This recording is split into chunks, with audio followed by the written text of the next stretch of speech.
Bismillahirrahmanirrahim. Alhamdulillahi rabbil alamin wa bihi nasta'inu ala umuri dunya waddin. Wassalatu wassalamu ala sayyidina wa maulana Muhammadin wa ala alihi wa sahbihi ajma'in. Rabbi shrah li sadri wa yassir li amri wahlul 'uqdatam min lisani yafqahu qawli.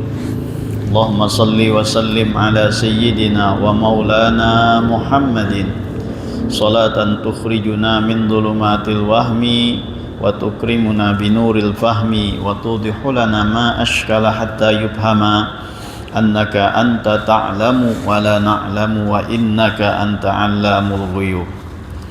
Bersyukur kita ke hadrat Allah Subhanahu wa ta'ala dengan berkat taufik dan hidayahnya sehingga kita bisa berkumpul, bermajlis, bersilaturahmi dan beriktikaf di dalam masjid ini.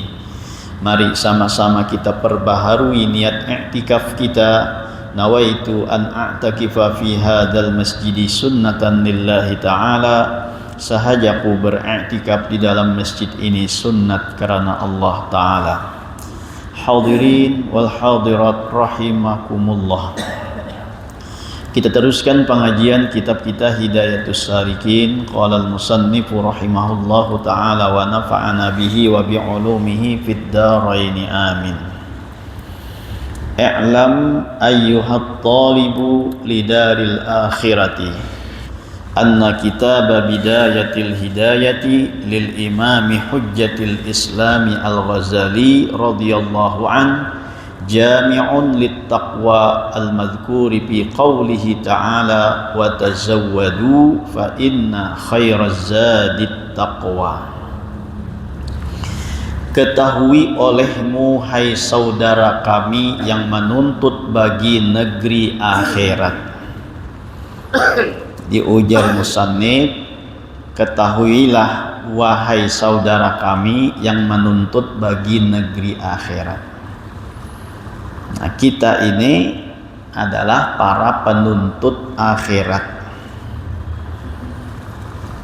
bahwa hidup kita di dunia ini hanya sementara dan untuk berbekal daripada negeri akhirat.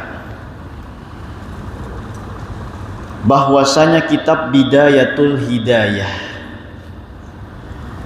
yang dikarang oleh bagi Imam Hujjatil Islam Al-Ghazali rahimahullah itu telah menghimpunkan bagi ilmu yang membawa kepada takut akan Allah Ta'ala yang disebutkan dalam firman Allah wa tazawwadu fa inna khairaz zadit taqwa. Maksudnya, dan ambil oleh kamu akan bekal akhirat, maka yang terlebih baik bekal itu yaitu takut ataupun takwa akan Allah Ta'ala. Nah, kita ini tadi adalah orang penuntut akhirat. Lalu beliau musannif memberikan dan menunjukkan satu kitab yang dikarang oleh Imam Al-Ghazali yang bernama kitab Bidayatul Hidayah. Nah, kitab ini ujar beliau mencakup di dalamnya tentang takwa kepada Allah Subhanahu wa ta'ala yang disebutkan di dalam firman Allah wa tazawwadu fa inna khairaz zadit taqwa. Berbekallah, sebaik-baik perbekalan itu adalah takwa. Jadi kita ini menuntut akhirat. Apa yang kita bawa untuk akhirat tersebut yaitu takwa. Dan takwa itu bisa kita pelajari kitabnya di dalam kitab Bidayatul Hidayah milik ataupun karangan Imam Al-Ghazali. Jadi sebaik-baik bekal itu adalah takwa. Nah, kita hidup pasti pacang menuju akhirat. Semakin hari kita semakin menuju akhirat tersebut. Tinggal bagaimana kita berbekal, Bagaimana kita berbekal untuk negeri akhirat tersebut. Jangan kita tertipu dengan kehidupan dunia, karena kehidupan dunia ini hanya sementara, dan dunia ini hanya tempat untuk kita berbekal menuju negeri akhirat. Kita ini istilahnya itu adalah bisnismen akhirat. Kita ini sabarataan adalah bisnismen akhirat. Kalau bisnismen dunia, nah ada sabarataan kita. Tapi kalau akhirat, kita semuanya ini adalah bisnismen.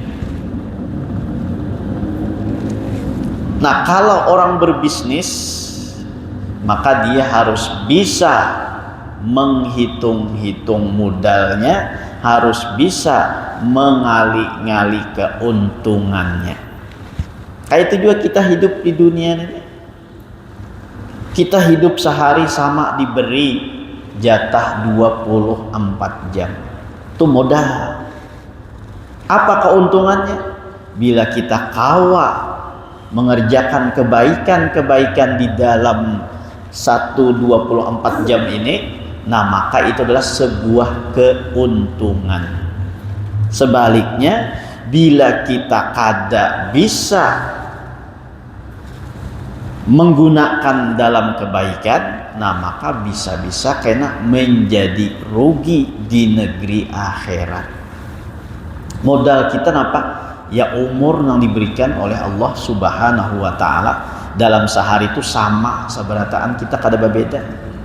Nang sugih kah tetap 24 jam, nang miskin kah tetap 24 jam, nang tuha kah tetap 24 jam, nang anom kah tetap 24 jam, lalakian kah tetap 24 jam, bibinian kah tetap 24 jam, kakanakan kah tetap 24 jam, nang tuha kah tetap 24 jam, sama sabarataan. Nah tinggal kayak apa kita mengelola modal ini agar menjadi beruntung.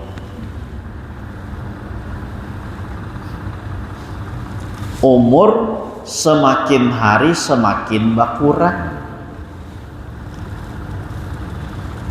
dan tidak ada untuk menambahi umur nih, untuk jalan menambah umur tuh kada ada orang berjual umur kada ada. Nah jadi semakin hari semakin berkurang. Ini yang perlu kita pikirkan tuh. Setiap hari semakin berkurang. Ujar Imam Sufyan Tsauri mengatakan, ya bani Adam, innama anta ayyamun, fa idza dhahaba yaumun dhahaba ba'duk. Ujar Imam Sufyan Tsauri mengatakan, wahai manusia, sesungguhnya engkau itu tidak lebih daripada perputaran hari. Apabila satu hari berlalu, maka hilanglah sebagian daripada hidupmu. Umur berkurang. Nah kita pikirkan nang berkurang nih, nah sakira apa tuh? Sakira kawa menambah amal. Jangan sampai umur berkurang, amal kada bertambah, malah dosa nang bertambah. Na'udzubillah. Umur semakin berkurang, tapi hendaknya ibadah tambah banyak. Amal semakin meningkat, tuh hendaknya nang kayak itu. Dengan berkurangnya umur, lalu tenaga kita semakin berkurang, genggaman tangan kita semakin lemah. Ini menandakan bahwa kita jangan sampai ingkut pisit lawan dunia. Lapas semakin batuha kita semakin lama tenaga. Artinya semakin lama kita tuh napa menggenggam dunia ini. Nah jadi tuh sebagai ibarat lawan kita, jangan berpisit-pisit menguti dunia, pacang lapas juga kayaknya. mata semakin bakaur, mata semakin bakabur, penglihatan semakin bakurang. Tapi jangan sampai penglihatan mata hati kita semakin bakabur juga. Mata boleh bakabur, mata boleh semakin hari semakin kada melihat, tapi jangan sampai mata hati kita umpat kada melihat juga. Hendaknya biar aja mata semakin bakabur, tapi mata hati semakin batajam, semakin bahawas.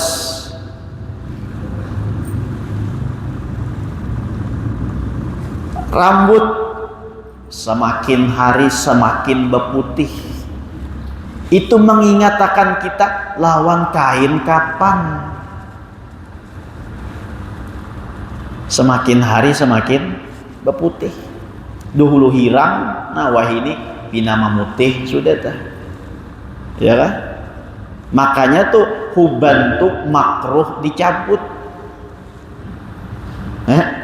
Ada huban mencabut kayak kada terima tuha ninto, ya kayak kada menerima lawan tuha ninto nah. Padahal itu sebagai peringatan lawan kita nang putih ninto. Oh kaina pakaianku putih bang, akhirnya mengingatkan kepala putih ninto. Saya kira ingat bahwa kapan seorang pakai putih. Jadi makruh hukumnya mencabut huban ninto. Apalagi menyamir pulang tuh pakai hirang. Nah itu ada ulama yang keras mengatakan haram hukumnya, kada boleh. Ada kada nangka ini kepala hirang, kepala putih sudah tuh. Tapi nah kada terima tadi ya besamir hirang. Besamir hirang tuh paling 2 bulan aja mun tumbuh kena pulang putih, hai pulanginya menyamir pulang sidin gawian. Nah tuh ibarat lawan kita tuh semakin hari umur bakurang. Jangan sampai amal kita nang bakurang, umur kita nang bakurang ini amal kita kada bertambah. Semakin hari tenaga kita semakin lemah. Jangan sampai kita dengan lemahnya tenaga ini masih ingkut pisit lawan dunia. Semakin hari penglihatan kita semakin bakaur, semakin kada melihat. Tapi jangan sampai mata hati kita umpat kada melihat juga. Semakin hari bapak tadi kepala kita semakin berputih. Nah maka itu sebagai peringatan lawan kita bahwa kita kayaknya terakhir akan dipakai dengan pakaian yang putih. Biarkan aja uban ninta, ya kan? Nya tumbuh itu sebagai peringatan lawan kita. Nah putih dah. Karena kalau kita mengilak tuh nang dasar usia tuh, datang peringatan dari Allah dengan datangnya huban itu sebagai peringatan lawan kita. Nah jadi kita semakin hari semakin berkurang, semakin hari umur semakin berkurang, maka hendaknya kita tingkatkan amal ibadah kita. Ini nah kita lapas dunia kita duduk di sini nih kita kada beingkut dunia istilahnya tah. Kadang itu pisit tuh kita lapas dunia tuh. Nah duduk nang kayak ini berarti kita mah ingkut ke akhirat tuh.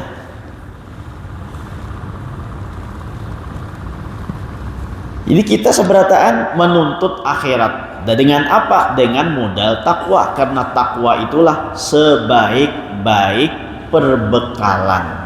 Karena sudah dikatakan oleh Allah tadi wa tazawwadu fa inna khairaz zadit taqwa.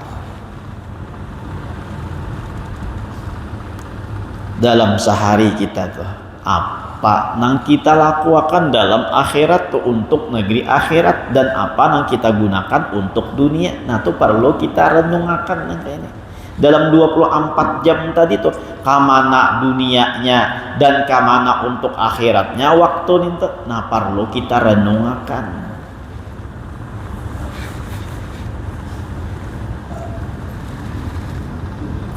Hidup satu mata aja kita di dunia ini. Nah perlu kita tadi tuh nah panarannya untuk beramal ibadah. Jangan sampai kita gara-gara mengejar dunia lalu ketinggalan ibadah. lalu ketinggalan kewajiban. Ulun sampaikan di mana-mana bahwa pemberian dunia itu nang terakhir lawan kita sama sabarataan kada belain. Napa tak? 3 lapis kain kapan dan sebidang tanah untuk menguburakan kita. Itu aja. Sama pemberian akhirnya tuh kada belain. Nang sugih kah, nang miskin kah pulang tuh, nang pejabat kah, nang rakyat biasa kah, tuh sama kada belain. Waktu hidup nih je belain-lain dunia nih tak. Tapi bila meninggal dunia sama kayaknya memberi 3 lapis kain kapan lawan sebidang tanah untuk memakamakan kita. Kada luas tanahnya nih tok, sabujuran awak kaja tah. Sama sabarataan kada belain. Nang banyak beisi tanah kah, nang ratusan hektar kah tanahnya, tetap sama tuh Allah apa dunia memberi lawan kita. Ya sebidang tanah cukup awak nih tok. Nah ini kada kau dikarasin ini, ya kan? Sama seberataan nang miskin kan nang sugih kah, bahkan tuh julun sampai napa naranya, sampai bakhilnya dunia tuh, sampai pamalarnya dunia tuh, bila mematak panabuk luang, nah sampai mayitnya tuh diukur. Sakira napa? Sakira jangan berlebihan, ya kan? Kayak itu kah, nang tukang tabuk luang kah, ba ukur nah, paling sedikit aja memberi palasi, sakira muat membuat. Padahal tuh nang meninggal nih beisi tanah ratusan hektar, tapi mati kayaknya tuh ba ukur awak juga nama nabuk luangnya. Hantu mau kita mau tuh memikirkan nang kayak ini, ya kan? Sasugih apapun orangnya, kada ada orang nang mematakakan 5 meter segi 4 karena sidin banyak beisi tanah kada apa-apa juga kita ulah lubak latabuk luangnya 5 meter segi 4 kada ada. Itu dunia sama sabarataan nang sugih nang miskin nang samunyaan, pemberian dunia terakhir lawan kita kada balain 3 lapis kain kapan lawan tadi sebidang tanah seukuran awak kita aja. Inilah yang kita cari, inilah yang kita kuati, inilah yang kita tumpuk-tumpuk. Jangan sampai kita beramal akhirat, cari kejar surganya Allah, yang mana surganya Allah itu luasnya 7 lapis langit, 7 lapis bumi. Pemberian akhirat dapat surga. Surga tuh luasnya kayak apa? 7 lapis langit, 7 lapis bumi. Wasari'u ila maghfiratin min rabbikum wa jannatin arduhas samawati wal ard uiddat lil muttaqin. Arduhas samawatu al ard, surga itu luasnya 7 lapis langit, 7 lapis bumi. Nah ini yang harus kita kejar nih. Jangan mengejar dunia. Nang dunia tadi memberi bumi lawan kita samayu awak aja. Nang 7 lapis bumi, 7 lapis langit itu nang kita utamakan daripada nang satumbang awak tanah untuk menguburakan kita. Itu aja, jangan sampai kita tertipu. Nah jadi kita adalah orang yang tolibul akhirat, mencari akhirat, menuntut akhirat, bisnis min akhirat. Nah gunakanlah modal yang diberikan oleh Allah itu dengan umur yang Allah berikan, dengan waktu yang Allah berikan, kita gunakan untuk beribadah kepada Allah Subhanahu wa ta'ala. Sadang-sadang aja lagi kita sadar-sadar aja lagi bahwa hidup ini kada pacang salawasan di dunia nih, pacang meninggal, dan dunia tuh pacang kita lapas seberataan, pacang kita lapas seberataan. Nah jadi nang kita himati ba'amal ibadah berbekal takwa kepada Allah Subhanahu wa ta'ala. Nah apa takwa itu? Takwa itu ujar ulama imtisalul awamir wajtinabu nawahihi, menjunjung tinggi segala perintah Allah dan menjauhi segala larangannya. Itu takwa tah. Nangapa ujar Allah kita lakukan, napa ujar Allah jangan, kita jangan melakukan. Itu takwa. Istilah nyamannya takwa ini paasian. Ujar arwah guru teh, ya kan?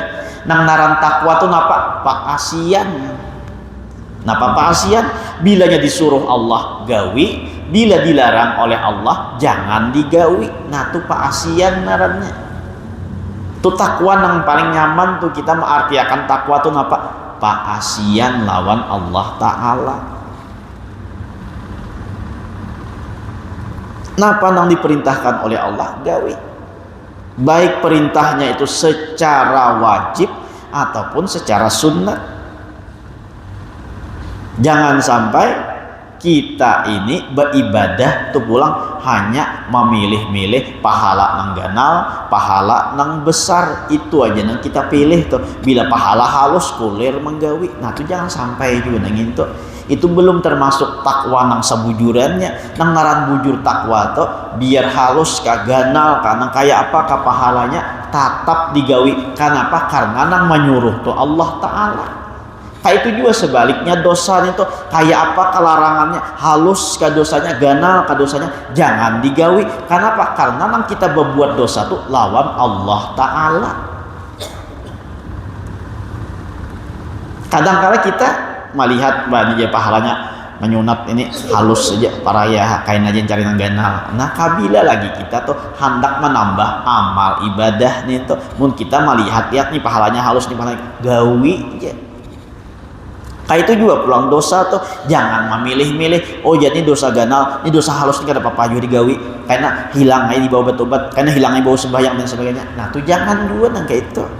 Jadi bujur-bujur takwa tuh napa ujar Allah digawi, napa ujar Allah jangan ditinggalkan. Walaupun tuh dosanya halus kah, dosanya ganal kah, tetap ditinggalkan. Atau walaupun taatnya pahalanya halus kah, atau pahalanya ganal kah, ya tetap digawi.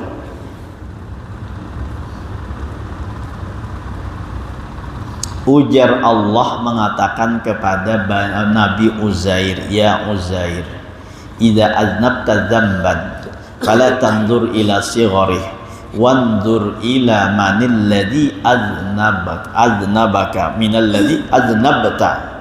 Ujar Allah, ya Uzair, idza aznabta dzamban saghiran fala tanzur ila sigharih wanzur ila manil ladzi aznabta. Wahai Uzair, jika engkau berbuat dosa jangan lihat dosanya, tapi lihatlah kepada siapa ikam berbuat dosa. Nah itu nang dilihat. Jangan tadi tuh melihat oh ini dosa halus pada papa juga, tuh jangan dilihat nintunya. Nang dilihat tuh lawan siapa berbuat dosa. Nah, jadi takwa tadi tuh mengerjakan taat, meninggalkan maksiat. Taat tuh halus kah, ganal kah pahalanya, kerjakan. Kayak itu juga dosa tuh halus kah dosanya, ganal kah, tinggalkan. Jangan sampai kita berpilih-pilih. Nah jadi ini dosa halus ya, kada apa-apa digawi, jangan. Tapi lihat bukan kepada dosanya, lihat kepada siapa kita bersalah, kepada siapa kita berbuat dosa. Mun kita berbuat dosa lawan orang nang maha besar, walaupun salahnya halus bisa menjadi besar juga. Itulah.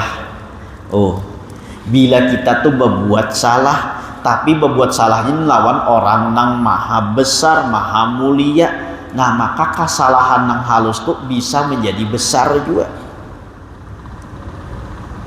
Contoh gampangnya nih, ya kan? Contoh gampangnya. tohok begaya lawan kawan. Ya tuh, bila tetamu lawan kawan, nah aja menyook. Tek ya talinga kawan, ya. Mun kawan dikatik, nang kayak ini begaya kada apa-apa, dianggap biasa aja nang itu. Tapi kena tuh dikira kawan nang ini mulai belakang pina mirip nih, ya kan? Tek kajentik talinganya sekali berpaling harobos. Ayo, walaupun bakatik talinga tadi itu dianggap halus, tapi berbuat salahnya lawan nang orang nang besar, orang nang di atasnya. Ayo, maulah kada besar ujua jadinya, fatal jadinya. Dikira kawan nih, kami jantik talinga kawan, sekalinya haro tak jantik talinga bos. Ayo, kamu kadang minta maaf bujur-bujur, bisa dipecat bos dah.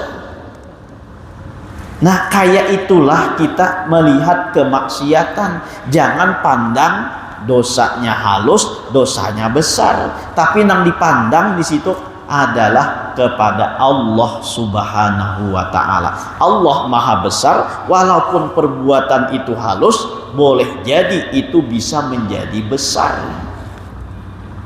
Nah, di samping itu pulang di dalam taat dan maksiat itu terdapat ridhonya Allah dan murkanya Allah. Di dalam perbuatan taat di situ ada ridhonya Allah, di dalam perbuatan maksiat di situ ada murkanya Allah Subhanahu wa Ta'ala. Nah, itu yang kita lihat pulang tuh. Sehingga perbuatan taat walaupun remeh jangan kita remehkan. Barangkali disitulah ridhonya Allah yang bisa menghantarkan kita masuk ke dalam surga. Kayak itu juga pulang sebaliknya. Jangan kita meremehkan perbuatan-perbuatan maksiat. Boleh jadi di situ terdapat murkanya Allah hingga dengan maksiat yang kecil tadi, tapi di situ murka Allah bisa jadi itu juga yang menghantarkan masuk ke dalam neraka. Na'udzubillah. Nah, jadi taatnya kita kada berpilih-pilih, maksiatnya pun juga kita meninggalkan, jangan berpilih-pilih. Nah, jadi orang yang takwa adalah orang yang melakukan perbuatan taat dan meninggalkan perbuatan maksiat. Taatnya tadi jangan berpilih-pilih, maksiatnya pun untuk meninggalkan jangan berpilih-pilih. Kolopina di situ terdapat di dalam taat tadi ada ridha Allah, atau di dalam maksiat itu terdapat murkanya Allah Subhanahu wa Ta'ala.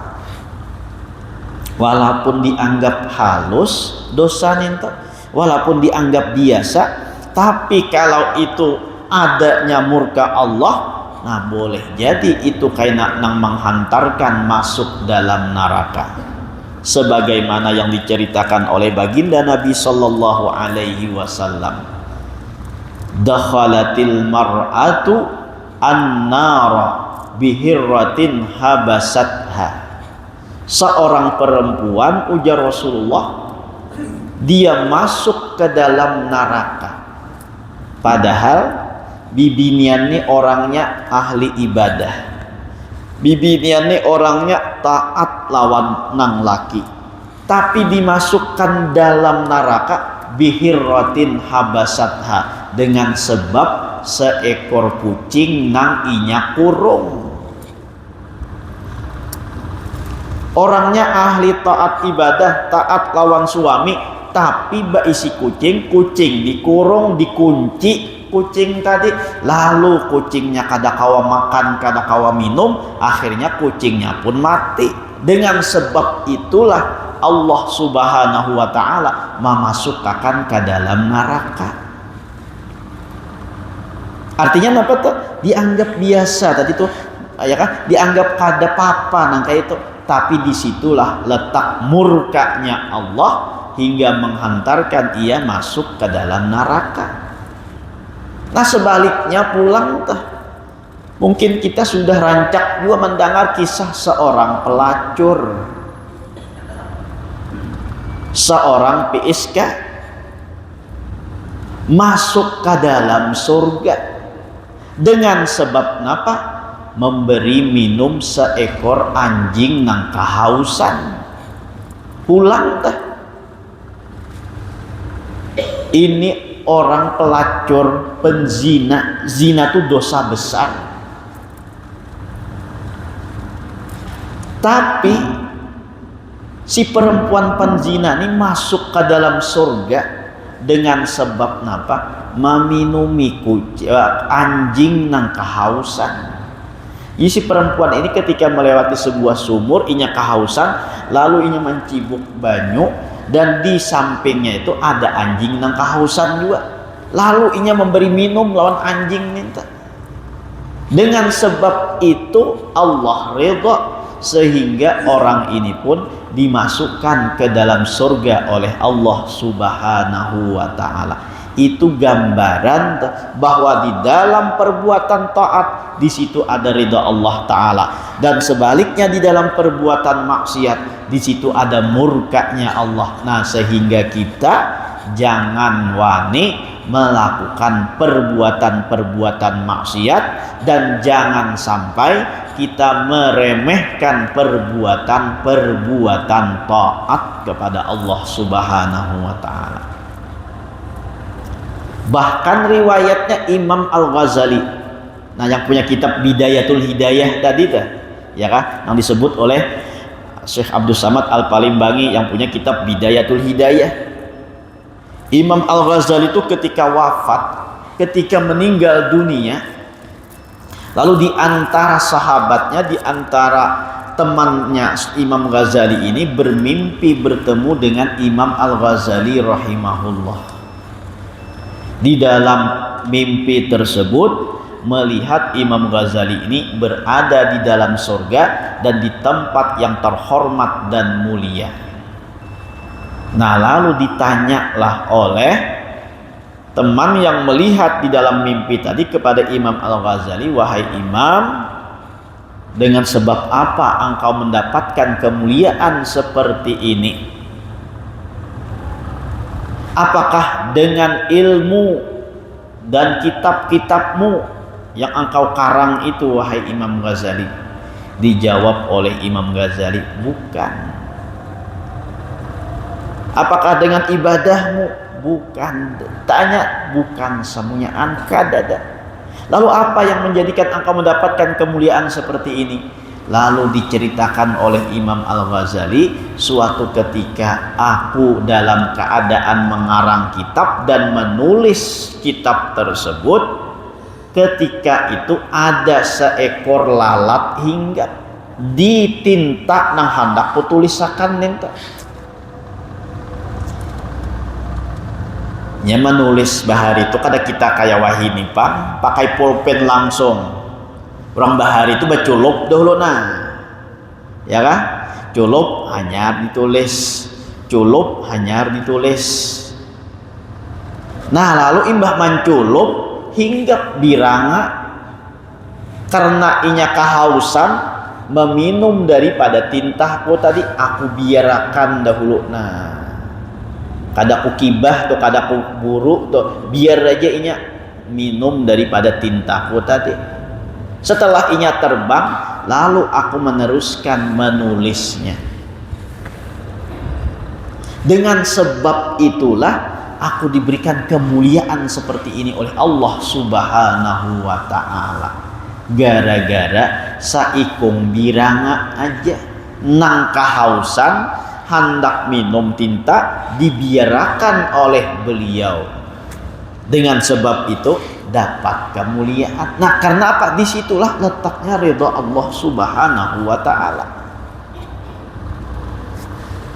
Jadi bahari itu kan, nah baculup dahulu, bila karing culup pulang, karing culup pulang, itu kah? Sawat kah menamui jika sepulang itu pulpen baculup tinta. Dia sawat menamui berarti tuha tuh orangnya. Ya betul. Dia sawat baculup itu nah berarti tuha tuh orangnya. Wah, ini kan jarang ada lagi pulpen nanya. Pulpen itu kan kita pakai lagi, wah ini pakai HP aja menulis lagi, nah mengetik. Orang bahari itu menulis nang kayak itu tuh ribetnya, nang kayak itu tuh ya kawa aja puluhan kitab mengarang tuh. Kita nyamannya wah ini ya kada kau mengarang juga. Ya itu keberkahan tuh, keberkahan waktu, keberkahan ilmu, keberkahan segala macam. Kenapa? Karena digunakan dalam perbuatan taat kepada Allah Subhanahu wa ta'ala. Nah, sampai kan? Nah, itu jaganya. Jadi tadi bahwa kitab Bidayatul Hidayah itu sebuah kitab yang mencakup di dalamnya tentang ketakwaan kepada Allah Subhanahu wa taala, yang mana kita penuntut akhirat ini harus berbekal dengan takwa, sebagaimana tadi firman Allah, wa tazawwadu fa inna khairaz zadit taqwa. Mudah-mudahan dengan berkat kita berkumpul diampunkan segala dosa kita, dosa kedua orang tua kita, dosa guru-guru kita, dan dosa kaum muslimin wal muslimat. Mudah-mudahan dipanjangkan umur, disehatkan badan, dilapangkan dari segala urusan, dikabulkan dari segala hajat dan permohonan. Semoga kita dimatikan dalam keadaan iman wal Islam, masuk surga bersama Rasulullah sallallahu alaihi wasallam. Amin ya rabbal alamin. Ulun minta halal, minta maaf, minta ridha dunia akhirat. Ala hadhihi niyyah wa kulli niyatin salihah wa ala ma nawa bihi salafus salih wa ila hadratin nabi al-fatihah. Bismillahirrahmanirrahim. Iyyaka na'budu wa iyyaka nasta'in. Shiratal mustaqim, shiratal ladzina. Bismillahirrahmanirrahim. Alhamdulillah rabbil alamin, wassalatu wassalamu ala sayyidina Muhammadin wa ala alihi wa sahbihi ajma'in. Allahumma anfa'na bima 'allamtana wa 'allimna ma yanfa'una wa zidna ilma. Allahumma faqihna fid din wa 'allimna ta'wil. Allahumma inna nas'aluka fahman nabiyyin wa hifdzal mursalin wa ilhamal malaikatil muqarrabin bi rahmatika ya arhamar rahimin. Rabbana atina fid dunya hasanatan wa fil akhirati hasanatan wa qina adzaban nar. Subhanakallahumma bihamdika nashhadu an la ilaha illa anta wa nastaghfiruka wa natubu ilaik. Wa sallallahu على سيدنا محمد وعلى آله وصحبه وسلم والحمد لله رب العالمين. تقبل الله